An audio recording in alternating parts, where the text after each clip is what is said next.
Levítico, capítulo 26, versículo 40.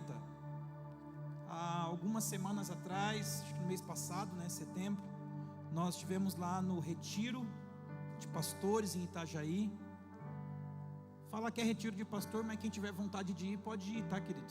Se algum dia você tiver desejo de ir em alguma das agendas que tem lá e que a gente for, se der certo a gente no mesmo carro, a gente vai no mesmo carro. Se não for no mesmo carro, nós se encontra lá para comer uns cachorro quente, umas pizzas, fazer um pouquinho de bagunça. E nós estivemos lá no retiro, foi uma bênção. E a gente tem que tomar muito cuidado para não ser muito ignorante, Um pouquinho todo mundo é, Se esforçar para não ser muito, E não ser muito preconceituoso. A pessoa preconceituosa é uma pessoa que tem um conceito pré-estabelecido e ela não consegue mudar aquele conceito, ela não consegue aprimorar aquele conceito, ela está fechada, mente fechada. E eu acho que isso a gente tem que aplicar em tudo, na questão política, Não fique aí muito para um lado ou muito para um outro. Seja uma pessoa com bom senso, seja uma pessoa sensata. A pessoa preconceituosa, a pessoa muito ignorante, ela perde a sensatez, ela começa a defender muito um lado, ela fica cega para o outro, e vice-versa.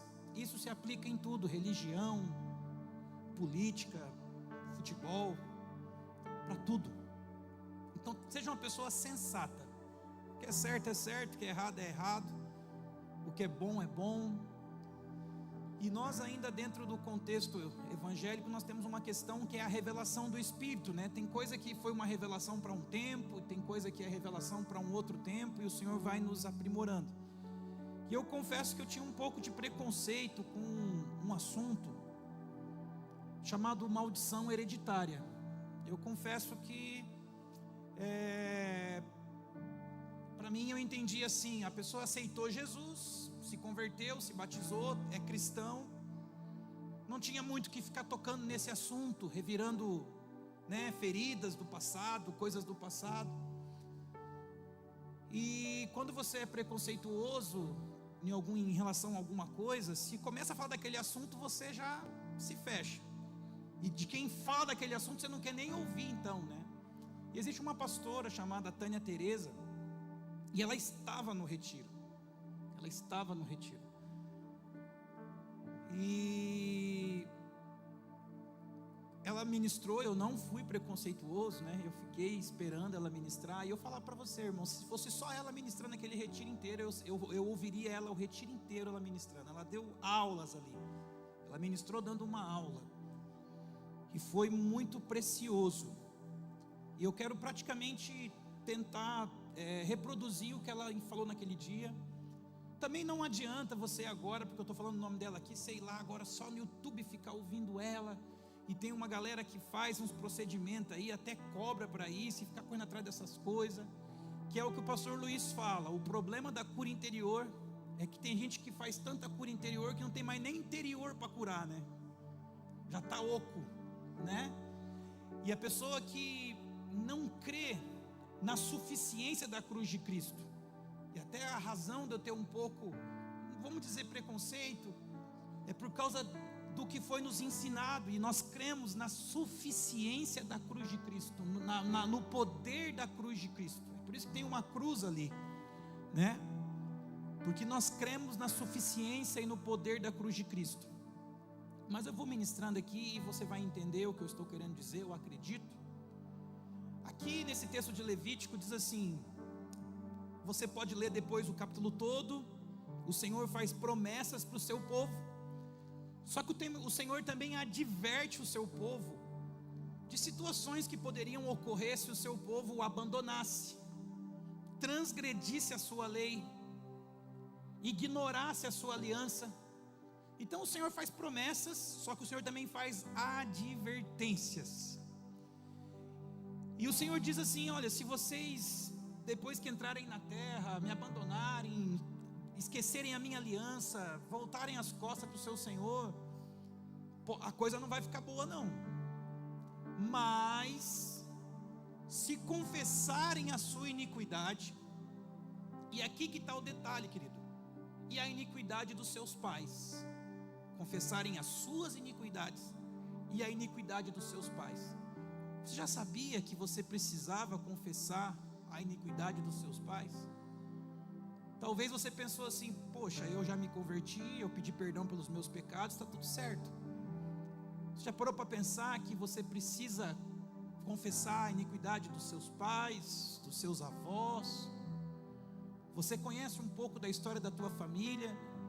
Que tipo de religião os seus antepassados tinham? Se eles eram idólatras, se eles mexiam com religiões que fazem obras ocultas, e você já colocou o sangue de Jesus nisso? Porque essa vai ser a tônica da nossa mensagem, trazer a cruz é poderosa, e hoje é um dia de ceia, é um dia muito oportuno para isso. A cruz é poderosa, o sangue de Jesus é poderoso, só que eu preciso trazer esse sacrifício para a minha vida. Eu preciso colocar a minha vida, o meu casamento, os meus filhos sobre esse sangue. Eu preciso passar esse sangue no portal da minha casa. Não bastava sacrificar o cordeiro, tinha que passar o sangue do cordeiro na porta da sua casa. O cordeiro havia sido sacrificado, mas era necessário você, pai de família, ir lá e marcar a sua casa, para que o anjo da morte não passasse e ferisse o primogênito naquela casa. Então você precisa trazer o sangue de Cristo para a tua vida, para a tua família. Então aqui a questão é que a iniquidade precisava ser confessada, tanto as nossas, como a dos nossos pais. Na infidelidade que cometeram contra mim, como também confessarem que andaram contrariamente para comigo. E querido, aqui todos nós nos enquadramos, porque nós já fizemos coisas contrárias à vontade de Deus, e certamente nossos pais também fizeram, nossos avós. Talvez você já tenha aprendido isso na história do Brasil. Quando Portugal colonizou o Brasil, eles fizeram da colônia brasileira quase que uma colônia penitenciária de Portugal. Eles pegaram homens que cumpriam pena em Portugal, homens que cometeram crimes e crimes graves, e trouxeram para o Brasil. E esses homens, eles se relacionaram com as pessoas que habitavam aqui, e assim a nossa população foi se desenvolvendo. Então nós precisamos passar o sangue de Jesus sobre a nossa história, sobre a nossa nação. Nós precisamos remir a nossa história, a nossa geração, e a partir de nós, por uma vida em Cristo, permitir que a nossa vida seja uma folha em branco, e não com rasuras do passado, né? Não com rabiscos do passado, mas pelo poder da cruz e do sangue de Jesus, ser uma folha em branco, que é o texto que nós queremos concluir essa mensagem lá no final. Mas vamos lá, coloca Neemias 9:2. Nós já fizemos esse momento aqui na última quinta-feira, das quintas-feiras de oração do mês de setembro. Nós já tivemos algo semelhante. Eu vou aqui com um pouco mais de calma, que naquela quinta nós fizemos mais corridinho. Neemias 9:2 diz: os da linhagem de Israel se apartaram de todos os estranhos, puseram-se em pé e fizeram confissão dos seus pecados e da iniquidade dos seus pais. Então, tanto lá em Levítico como aqui em Neemias, em um momento de restauração, em um momento de um novo tempo, eles fizeram um momento de confissão, tanto seus como dos seus pais. Querido, a ceia, toda ceia é um momento de confissão, um momento de nós nos arrependermos, tomar consciência da nossa conduta, do nosso comportamento, do nosso estilo de vida, de quem nós nos tornamos até aqui, como está sendo a minha vida, o meu procedimento, e é um momento de reflexão e arrependimento. Ceia é um momento de reflexão e arrependimento. Não é para você ter medo da ceia, porque você não deveria ter medo daquilo que tem poder de te salvar. É para você ter medo de não ter a oportunidade de ceiar, de não ter a oportunidade de refletir e de se arrepender. Porque o texto de 1 Coríntios 11 diz que nós somos julgados pelo Senhor para não sermos condenados junto com o mundo.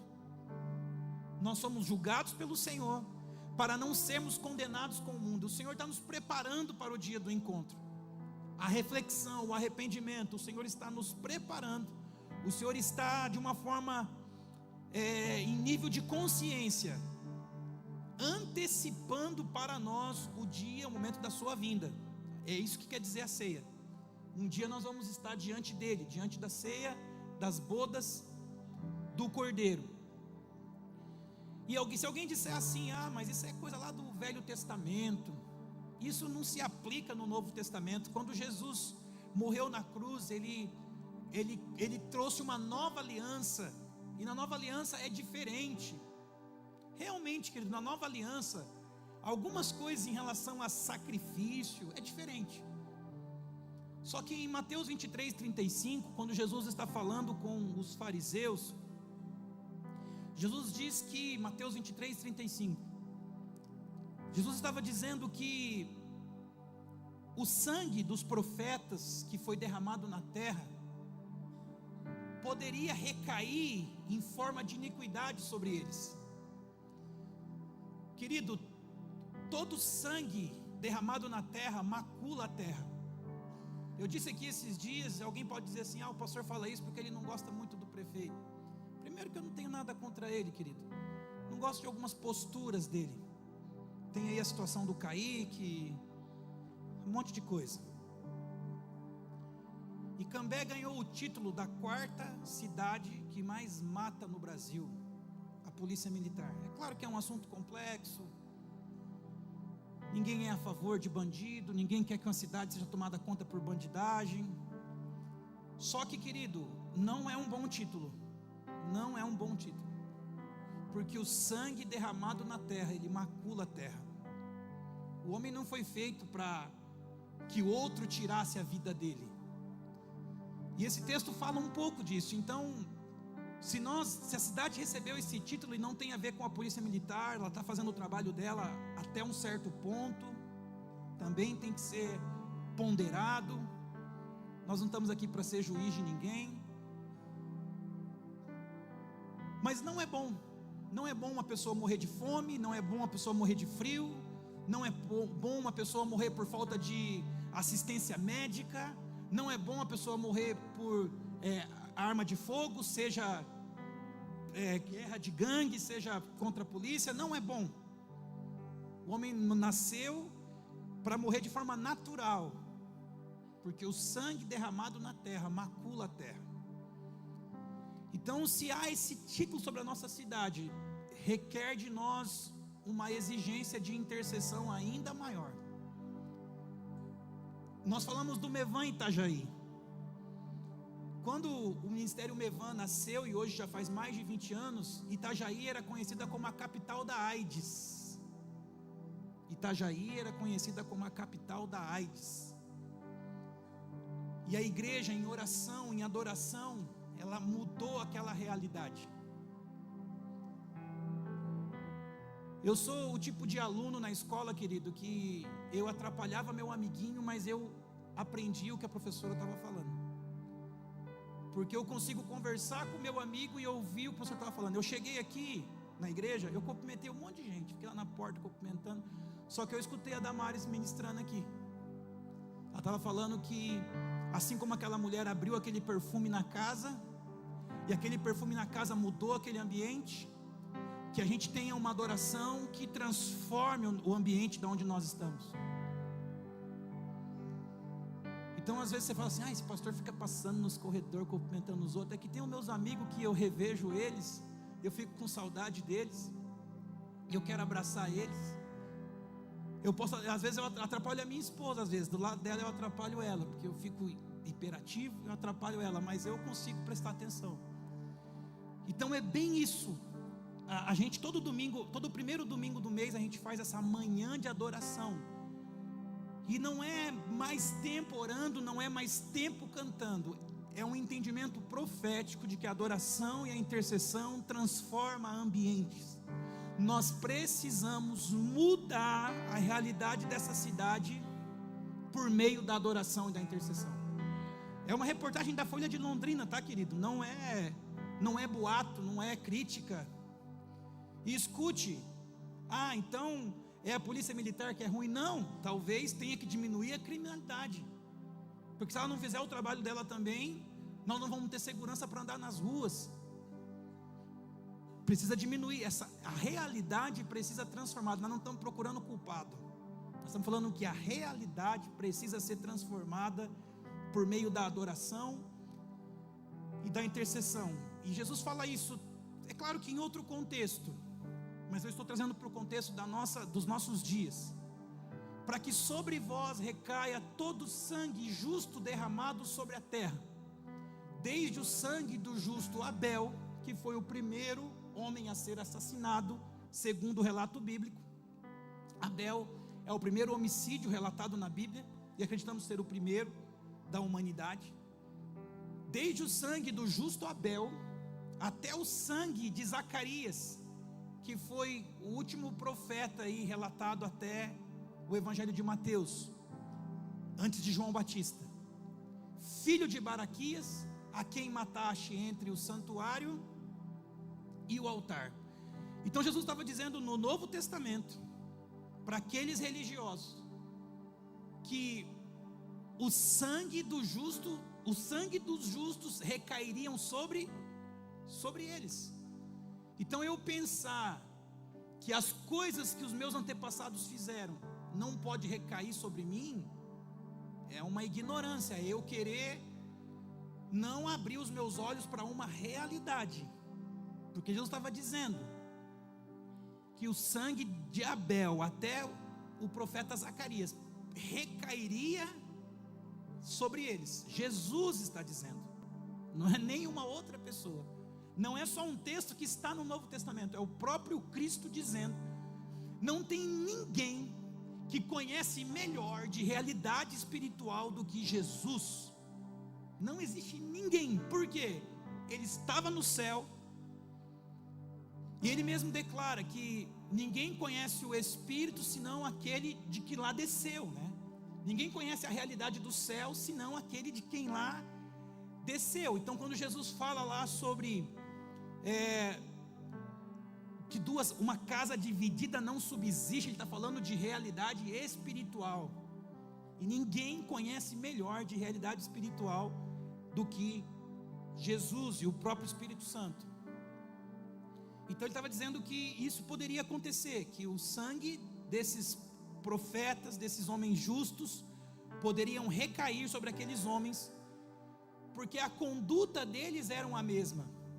Eles não mudaram a sua conduta. Então uma vez que a conduta deles era a mesma, ainda que não foram eles que mataram, mas o comportamento era o mesmo, o sangue daqueles homens recairiam sobre eles.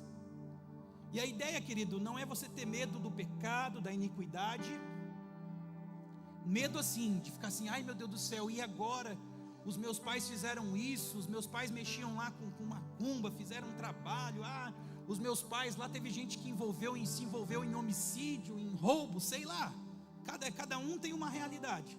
Não é para você ter medo disso, mas é para você saber que você precisa trazer o sangue de Jesus sobre essa realidade, crer no poder do sangue de Cristo, crer no arrependimento, na confissão, crer que Jesus, o sangue de Jesus pode anular toda a maldição. Só que você precisa fazer isso, precisa ser uma fé prática, você precisa crer, só que você precisa trazer o sangue de Jesus sobre a sua vida e viver em novidade de vida.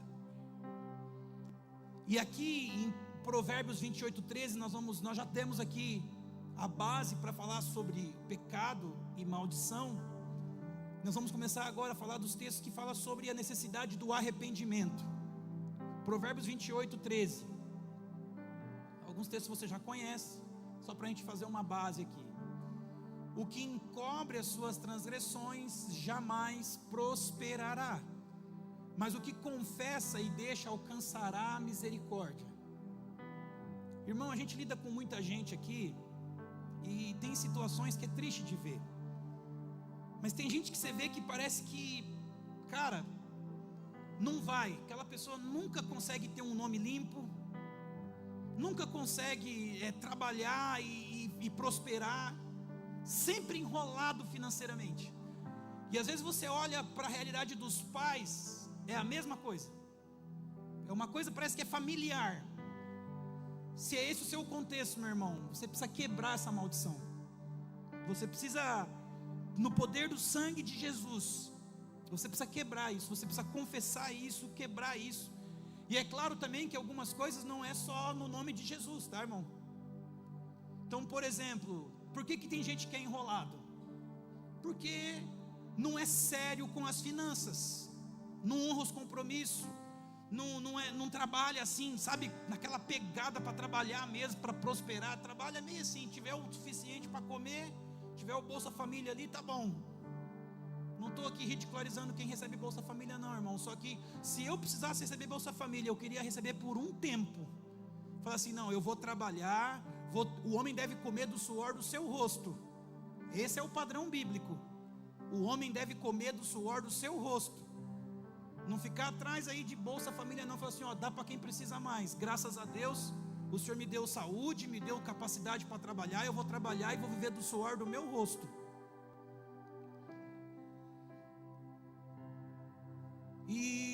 E é assim que um tipo de governo mantém muita gente debaixo da sua dependência. E é assim que quebra um estado também, é assim que quebra uma nação. Se colocar só gente que não produz e só consome, você quebra um país. Agora, se você ensinar as pessoas numa igreja, numa família, numa nação a produzirem, você gera um lugar de prosperidade, você gera pessoas prósperas, porque elas produzem, elas trabalham, elas produzem, elas não ficam esperando. Então tem gente que não prospera, mas é porque também ela não produz, e também ela não leva as coisas a sério, ela não paga o que tem que pagar, ela não faz o que tem que fazer, ela vai levando embolado, tem que pagar. Eu sempre uso um exemplo, até o próprio pastor Enoque falava isso, o pastor Everaldo talvez, não lembro agora. Se você tiver 100 no seu bolso aí, Reinaldo, só que você me deve esse 100 não é seu, ele está no teu bolso ilegalmente. Se você me deve 100, ele está no seu bolso, você tinha que passar, ó, irmão, esse 100 aqui está no meu bolso, mas eu estou te devendo, esse 100 E eu lembro uma vez que um cara me devia uma grana, e ele falava assim, ô rapaz, estou te devendo uma grana, só que se eu te der, se eu te pagar, eu vou ficar sem nada. Eu falei, mas tá certo, fica sem nada e me paga. Não, mas daí eu vou precisar. Não, paga, fica sem nada, irmão. Você já não tem nada, você já não tem, não é seu, está aí, não é ilegalmente, tem outro nome, que não me veio à memória agora. Oi? Não é isso não, é tipo que sobre questão de legalidade. Ele está no seu bolso, mas você não tem legitimidade para ele estar no seu bolso, não é legítimo, é um dinheiro que está com você, mas não é legítimo, não é seu. Então, querido, nem que você ficar sem nada. Eu era o tipo do cara que pagava, contava moeda para levar na lotérica, mas para pagar, pagando tá bom, se der para pagar o que tem que pagar, tá bom, o que nós vai comer depois, Deus sabe. Mas o importante é você pagar o que você deve, não dever nada para ninguém, a não ser o amor, é o que a Bíblia fala. Não, a ninguém dever nada, a não ser o amor. Estou ajudando algum irmão aqui, que se algum irmão deve para o outro, né, vai ser uma boa oportunidade para pagar. Mas você sabe que ceia é isso também, irmão? Você sabe que ceia, num contexto real, é isso, é momento de conserto, de consertar o que tem que ser consertado. Agora também tem aquela história, né? Devo, não nego, pago quando puder. Se você não tem condições, pelo menos justifique. Ó, querido, eu falo assim, irmão, a gente é proibido de ser legalista, tá? A gente não é legalista. Quando eu comecei a pastorear, eu tinha aberto uma loja, e nós decidimos fechar essa loja. Eu e a Ana decidiu fechar. A gente conseguiu pagar todos os fornecedores, pagamos a dona do prédio, só que nós ficamos com uma dívida no banco. Nós tínhamos um empréstimo que ia ser debitado da maquininha do cartão, aquele empréstimo que conforme você vai passando o cartão, eles vão pegando o dinheiro que você passou o cartão. E nós ficamos com uma dívida no Banco do Brasil, na época, um capital de giro de 16 mil reais. E nós íamos ser ungidos pastores naquela época. Aí eu falei para os nossos pastores assim: poxa, eu acho que não vai dar para a gente ser ungido pastor, porque a gente tem uma dívida. A gente tem uma dívida no Banco do Brasil. Aí o pastor falou assim: não, se você tem consciência e tem no seu coração o desejo de pagar essa dívida, não tem problema. Só que você vai fazer o seguinte: não vai ficar comendo cachorro quente, não vai para a praia, não vai ficar comprando roupa nova. Vocês vão trabalhar para pagar essa dívida. E a Ana ainda é mais Caxias do que eu ainda, né? Se eu falar assim: vamos comprar só um lanchinho, eu sou mais, eu ia falar sem vergonha, mas eu sou mais assim, liberal. Ela assim: não, nós temos um compromisso. Ela é mais firme. E aí nós trabalhamos e orando para vir uma proposta do banco para a gente pagar aquela dívida. Graças a Deus chegou o momento, veio uma proposta, nós tínhamos o recurso, nós fomos lá e acabou.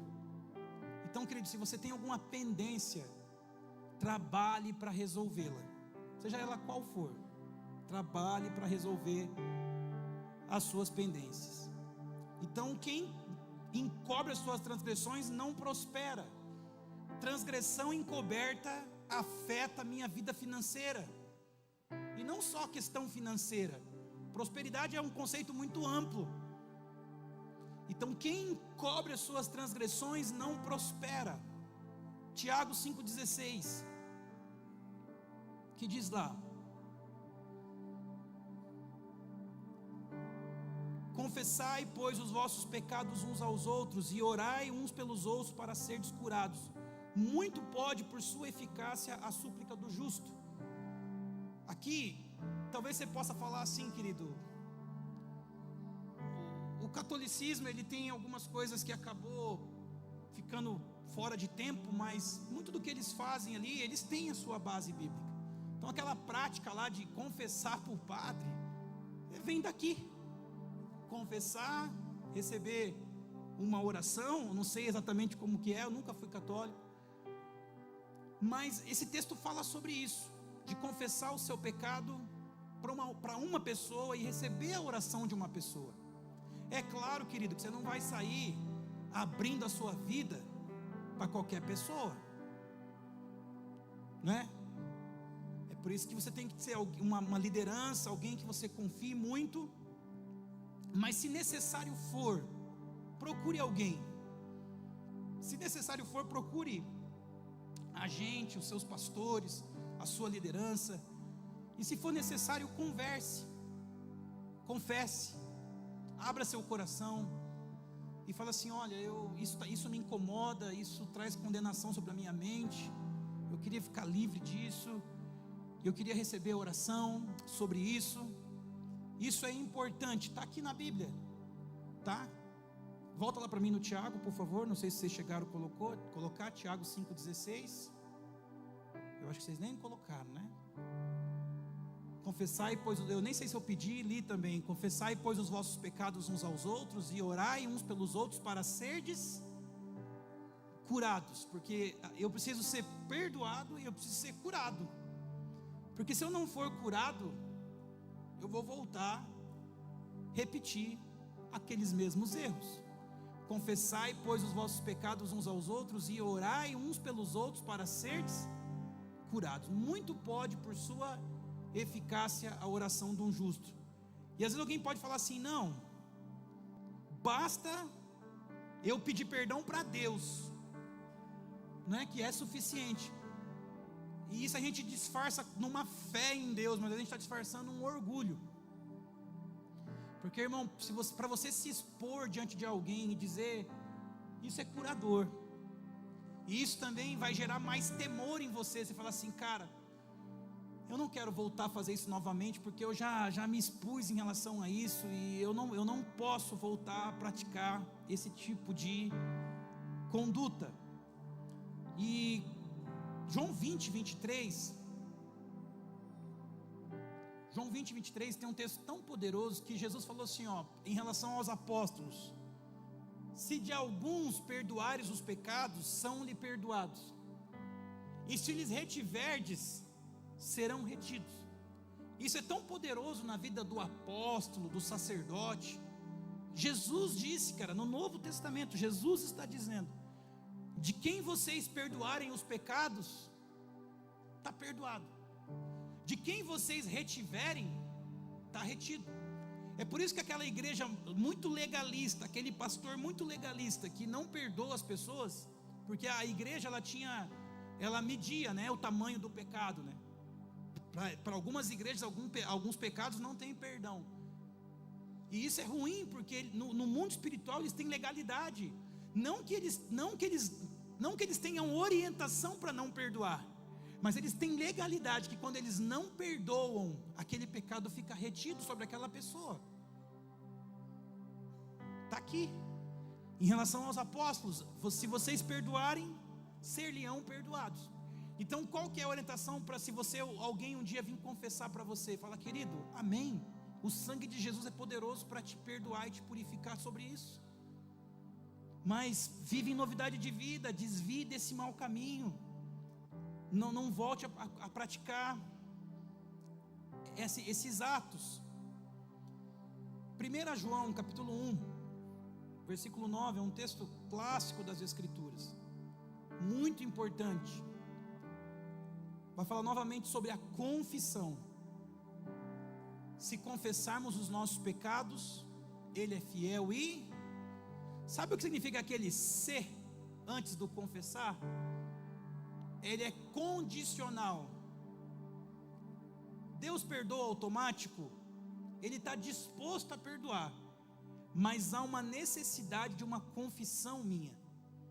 Aqui o texto está dizendo assim, ó: se confessarmos os nossos pecados, Ele é fiel e justo para nos perdoar os pecados e nos purificar de toda injustiça.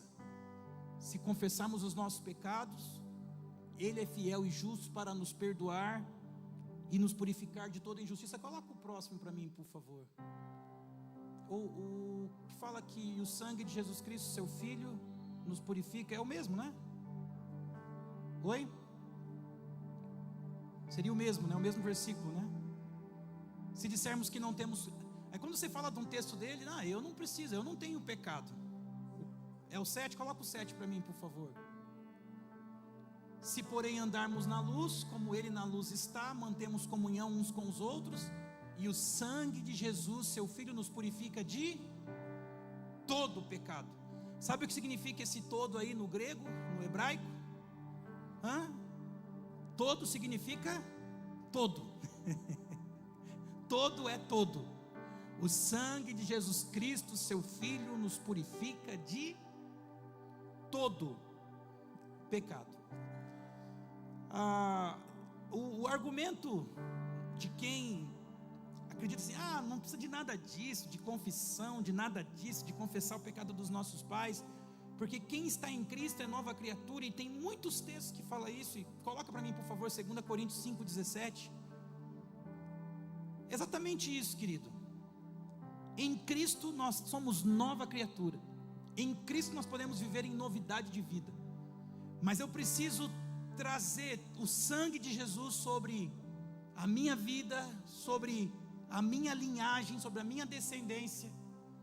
Se alguém está em Cristo é nova criatura. As coisas antigas já passaram, eis que tudo se fez novo. Realmente nós não vamos ficar revirando o passado, não vamos ficar olhando no retrovisor, nós vamos olhar para frente. Só que eu preciso trazer Cristo, porque se alguém está em Cristo é nova criatura. Eu preciso trazer Cristo para a minha vida, para a história da minha família, da minha casa. E nós vamos fazer como nós fizemos no culto de quinta-feira, querido. Nós vamos ter um tempo agora de nós confessarmos os nossos pecados ao Senhor. Amém? Toda ceia é isso que a gente faz. Na ceia você precisa pedir perdão para Deus.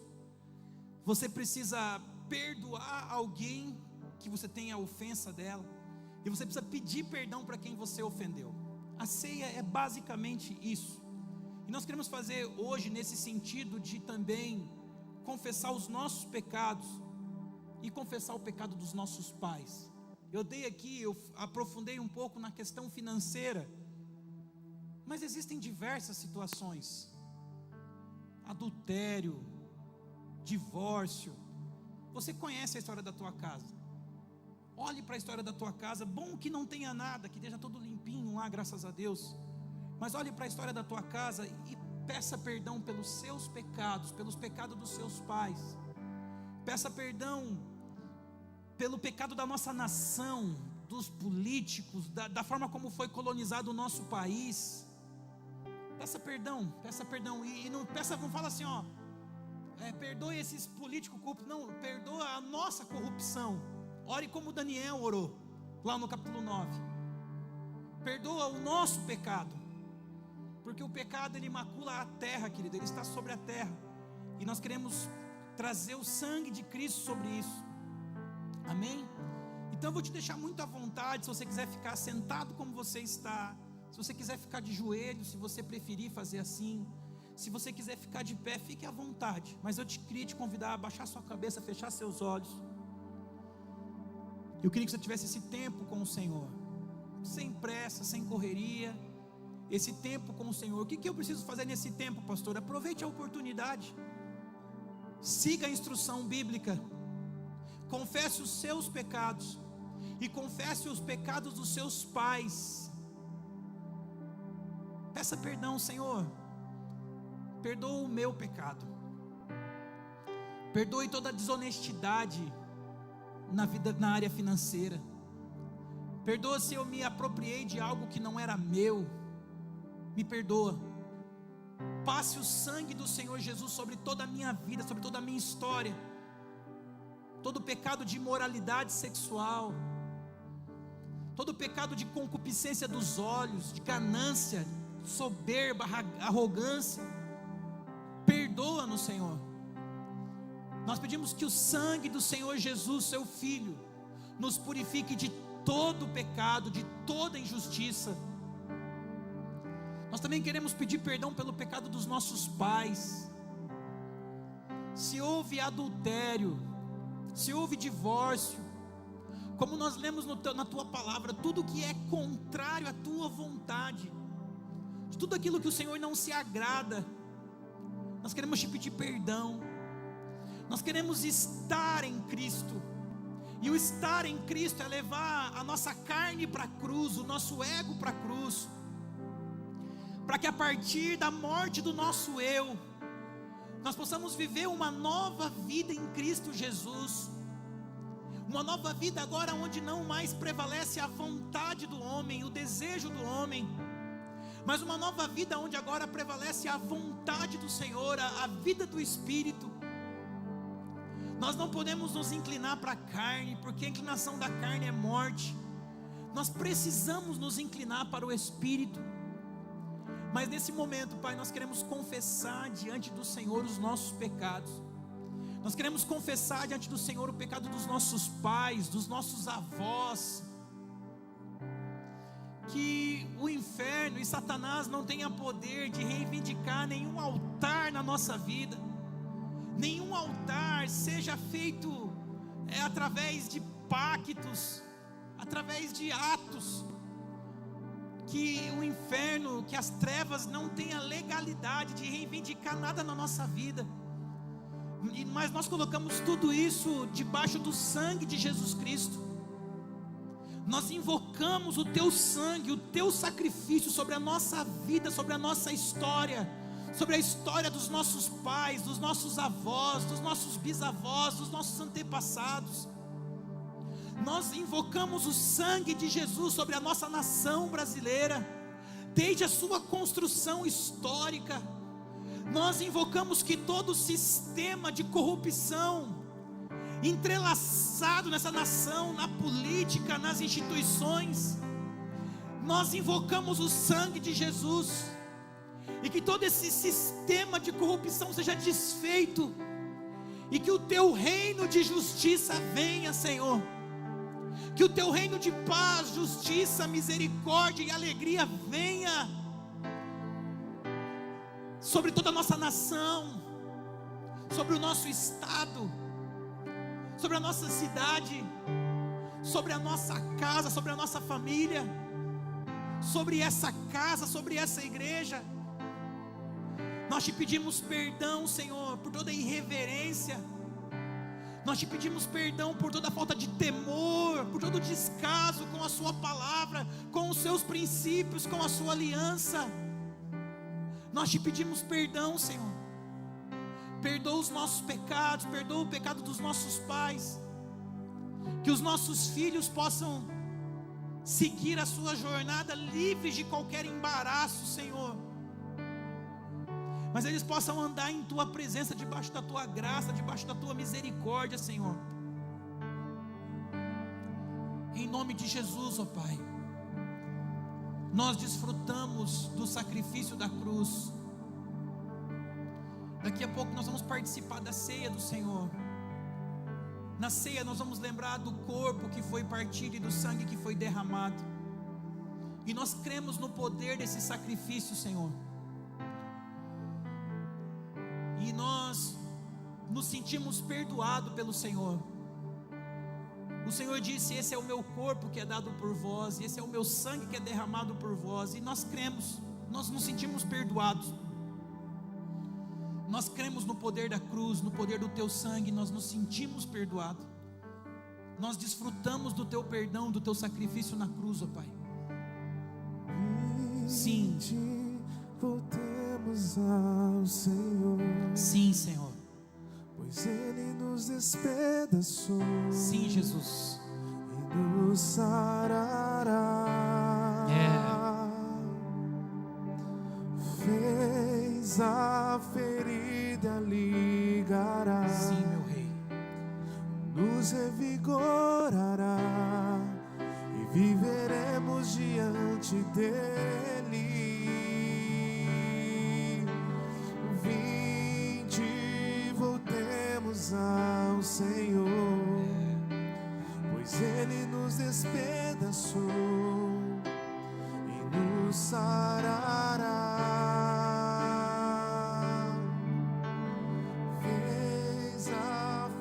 Invoque o sangue de Jesus sobre a tua vida, sobre os seus pais, sobre os seus avós, sobre toda a sua descendência. Invoque o sangue de Jesus sobre a sua mente, sobre o seu coração, sobre as suas finanças. Peça perdão, Senhor, nos perdoe, Jesus. Nos purifique de toda injustiça, meu Rei. Vem sobre a filha de Sião, um médico em Gileade, há remédio em Gileade. Vem sobre mim para curar, vem sobre a filha de Sião. Fique de pé comigo, querido. Fique de pé. Eu queria te pedir que você fechasse seus olhos, baixasse sua cabeça. E se você puder, repita essa oração comigo, por favor. Senhor Jesus, eu creio no poder que há no seu sangue. Eu creio no poder do sacrifício na cruz. Então nesse dia, eu invoco o sangue de Jesus sobre a minha vida, assim como aqueles homens passaram o sangue do Cordeiro na sua porta. Eu peço que o sangue do Senhor Jesus seja sobre a minha vida, sobre os meus pais, sobre os meus avós, sobre os meus filhos, sobre a minha casa. Nós te pedimos perdão por tudo que cometemos contrário à sua vontade. Nos perdoe, Senhor, em nome de Jesus. Nós também perdoamos todos aqueles que nos ofendeu. Nosso coração está em paz diante do Senhor. Nós também estamos dispostos a pedir perdão para aqueles a quem nós ofendemos. Assim, Senhor, nós estaremos em paz diante do Senhor, diante dos homens, preparados para viver a vida abundante que o Senhor tem para nós, em nome de Jesus. Amém? Se de coração sincero, querido, você pediu perdão para Deus, se de coração sincero você perdoou alguém que você teria alguma mágoa, se de coração quebrantado você tem disposição de pedir perdão para quem você ofendeu, vem aqui à frente, pegue esses elementos e volte para o seu lugar. Amém?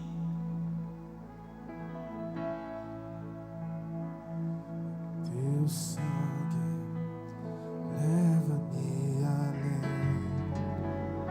de todas as alturas, onde ouço a sua voz, fala de tua justiça pela minha vida. Jesus, esse é o teu sangue.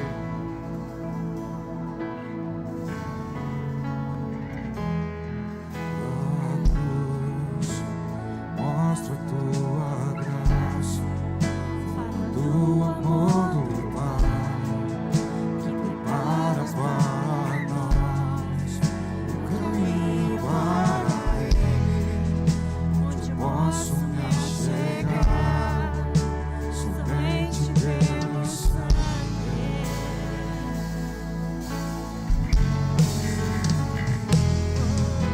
O que nos lava dos pecados, que nos traz restauração. Nada além do sangue, nada além do sangue de Jesus,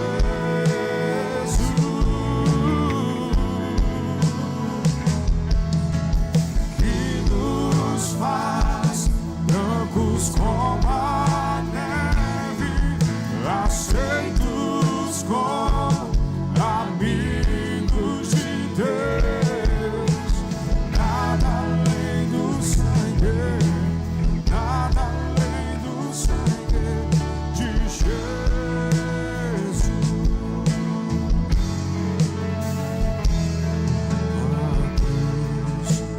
Mostra a tua graça, fala do amor do Pai, que prepara para nós o caminho para Ele, onde eu posso me achegar somente pelo sangue.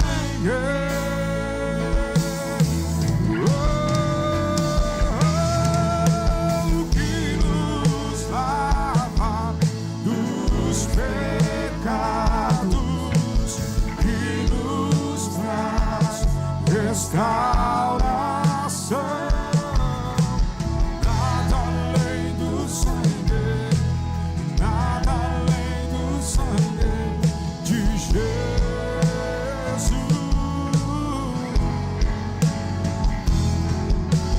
e nos faz brancos como a neve, aceitos como amigos de Deus. Nada além do sangue, nada além do sangue de Jesus. Diga que nos faz. Nos faz a neve, aceitos como amigos de Deus. Nada além do sangue, Sim. nada além do sangue de Jesus. Deixa eu te levar a pensar sobre uma coisa, querido. Escute, por favor, entenda. A ceia não é para santos. A ceia não é para santos. A ceia não é para homens e mulheres sem pecado. Quando Jesus realizou a última ceia, estava entre eles o traidor. E ele mesmo, na hora da ceia, ele disse assim: olha, entre vocês está o traidor. Eu te pergunto, conhecendo o coração do nosso Senhor um pouco, será que a intenção dele era expor, ridicularizar, condenar? Eu acredito que não. Eu acredito que a intenção do Senhor era fazer o que nós precisamos fazer nesse momento, era arguir a consciência.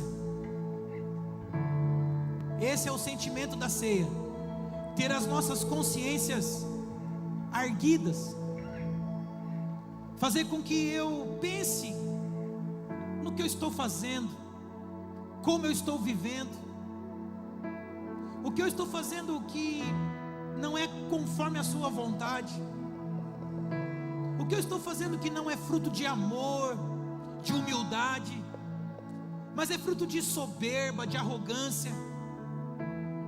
Porque o que Judas estava fazendo não era fruto de amor e de humildade, irmão. O que Judas estava fazendo era fruto de vingança, ódio, ganância, soberba. Então tudo que eu fizer que não for fruto de amor e humildade, querido, possivelmente está me conduzindo a um caminho de pecado e de morte. Então eu acredito que naquele momento da ceia, a intenção do Senhor era chamar a atenção dele e provocá-lo ao arrependimento. Esse momento, querido, é o momento de nós pensarmos, refletirmos e sermos conduzidos ao arrependimento. O próprio Caim que matou Abel, antes de que ele consumasse esse fato, o Senhor falou assim: olha, o pecado jaz à porta, o pecado jaz à porta, mas cumpre a ti dominá-lo. Nós somos assediados, querido, de tantas maneiras, nós somos tão fracos, mas nós precisamos analisar a nossa vida, o nosso comportamento, e nós precisamos nos arrepender. Você está com o teu pão aí, com o teu elemento, e se você quiser, diga assim comigo: Jesus, eu estou com esse pão na mão, e esse pão representa o teu corpo, que foi moído na cruz, por causa dos meus pecados, por causa dos pecados de toda a humanidade, desde o pecado de Adão, que trouxe maldição sobre a terra, porque o Senhor disse: maldita é a terra por sua causa, Adão. O pecado, a desobediência amaldiçoa a terra.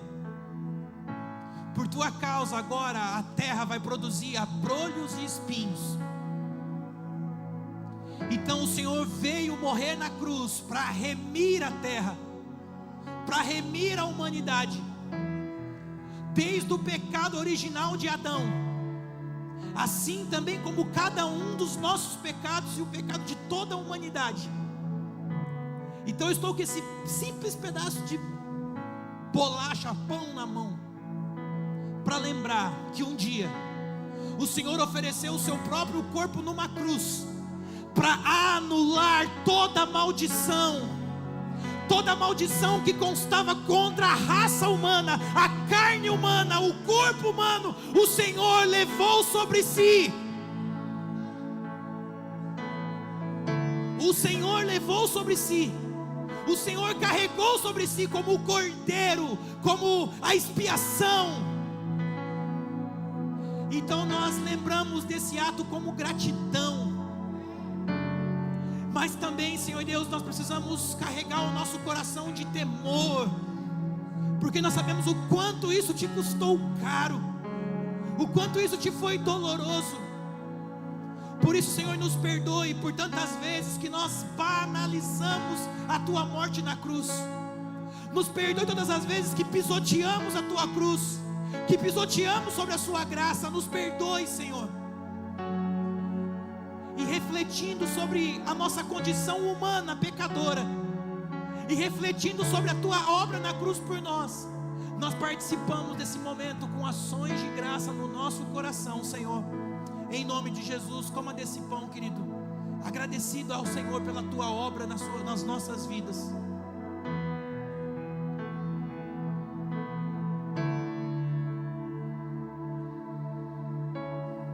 Jesus,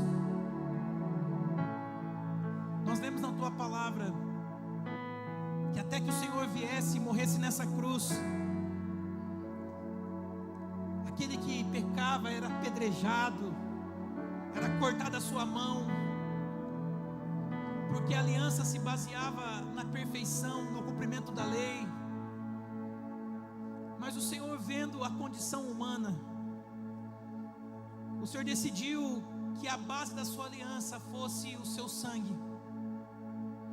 O Senhor decidiu que o Senhor levaria sobre si a condenação do pecado e da morte. Então, quando o Senhor morreu naquela cruz, o Senhor levou a condenação de todos nós. E nós cremos, Senhor, nós cremos. Nós sabemos que existe um princípio espiritual, que sem derramamento de sangue não há remissão de pecados. Por isso, naquela época, animais eram sacrificados, porque sem derramamento de sangue não há remissão de pecados. Por isso, o Senhor, como o Cordeiro Santo e Imaculado, o Senhor derramou aquele sangue na cruz, para que João pudesse escrever a nós, a igreja: todas essas coisas vos escrevo para que não pequeis. É melhor que vocês não pequem. Todas as coisas vos escrevo para que não pequeis. Mas se todavia alguém pecar, temos um advogado, Jesus Cristo, e o seu sangue é poderoso para nos perdoar e nos purificar de toda injustiça. Escute o que eu vou dizer para a gente tomar a ceia, querido. Não superestime Satanás, mas também não subestime Satanás. Não superestime e não subestime.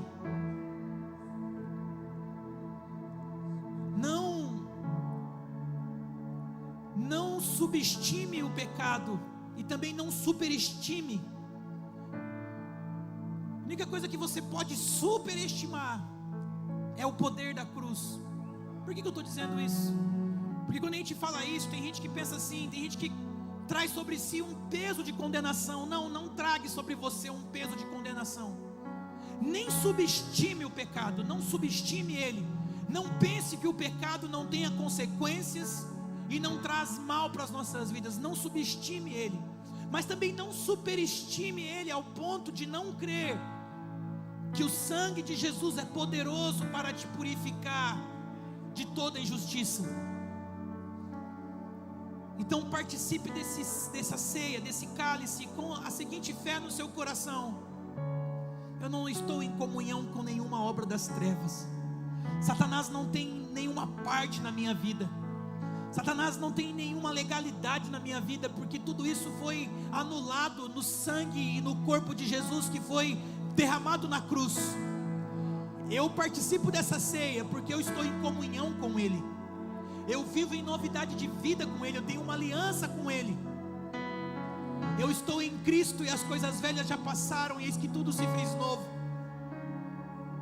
E eu vou viver nesse novo e vivo caminho, desfrutando da comunhão e da santidade de Deus, e da bondade, da fidelidade dele na minha vida todos os dias. Obrigado, Jesus, pelo poder do seu sangue, que tem poder de perdoar os meus pecados. E Espírito Santo, me guie em temor e em santidade diante da tua presença, em nome de Jesus. Participe desse cálice com ações de graça no seu coração, querido, em nome de Jesus. Senhor Jesus, nós queremos te agradecer por mais essa manhã, por mais esse domingo de ceia. Te agradecer por esse momento de oportunidade de arrependimento. Que seja sincero, seja genuíno. Que haja temor nos nossos corações.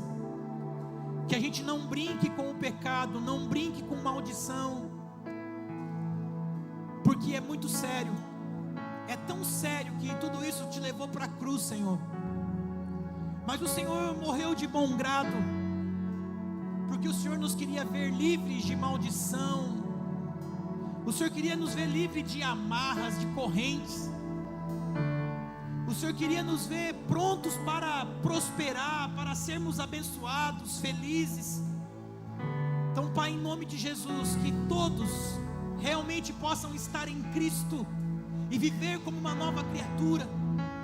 Que todos possam desfrutar da novidade de vida em Cristo Jesus e que o passado não os incomode, mas que todos nós possamos trazer o Teu sacrifício como um novo e vivo caminho, como um marco na nossa vida. Em nome de Jesus, ó Pai, nós Te agradecemos, nós Te louvamos, nós Te bendizemos. Nos dê um resto de domingo abençoado, nos dê uma semana abençoada e nos guie debaixo do Teu temor, da Tua santa presença, Pai. Em nome de Jesus nós louvamos, exaltamos e bendizemos o Teu nome, em nome de Jesus, amém e amém. Deus abençoe a todos, querido, em nome de Jesus.